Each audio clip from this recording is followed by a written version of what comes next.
we absolutely can have a competitive water industry, and there are other countries that have been able to do it. The point is, privatisation works when people, consumers, are able to choose. People don't have a choice. The government have still made that choice for Zack, them. there's still, it needs more privatisation, not less.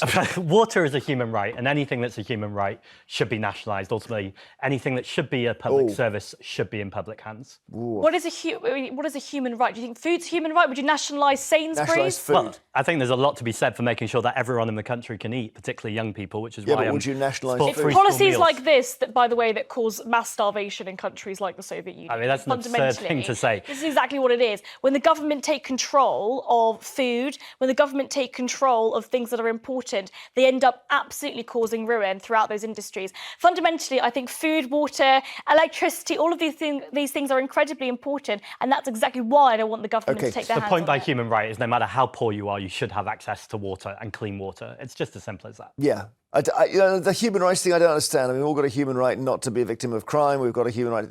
in the end, life's not like that. It doesn't work like that. Some people are poor. Well, I think it could be like that. That's why we have a police force, for instance, that is funded by the government. I think services that require people to get about being in society. I think that the fact of the matter is the government taking control over so many of these industries results in people not being able to make those choices. Food, I think, is actually a really good example of that.